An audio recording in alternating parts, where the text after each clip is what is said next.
I think one of my favorite things that I actually learned in Women in Sales leadership program that I went through, I remember someone was like, it's okay to climb the ladder, but don't forget to throw that ladder back down to the person behind you and help get them up. I've worked for 5 out of the 6 or 7 offices that we have here in the US, and so, when I was in the Seattle office, one of the things that I was doing is I was gonna have to pass the torch down to someone to manage that office as I continued on my journey throughout Memory Blue. And I mean, Jordyn was the first person I thought of. I was coming up on 2.5 years as a delivery manager, and I honestly felt like at that point, like I had figured the whole thing out, right? Like my team was performing consistently.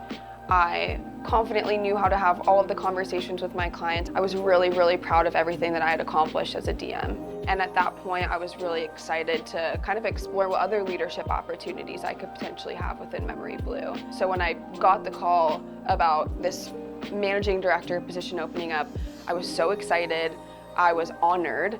And then they mentioned that it was in Seattle and that it would require me to move halfway across the country. And I think for most people, understandably, that would be a really scary thought. And so they were like, you can take time to think about it, don't worry. I was like, nope, I'm there, sign me up. So about a week after that, I flew out to Seattle to meet the team and really get an understanding of what the next few years of my life could potentially look like. I remember walking into the office on the first day, and even though I had been with Memory Blue for 2.5 years at that point, I felt that same like kind of baby giraffe feeling of like really trying to get my legs to work again and figure out where I fit in. But it was such an amazing experience being welcomed with open arms by every single person in that office. I had great mentorship in being able to figure out how to actually run an office, especially since the biggest priority with me stepping into that office was to get the office to grow. A year later, we're the fastest growing office in the company, so no looking back.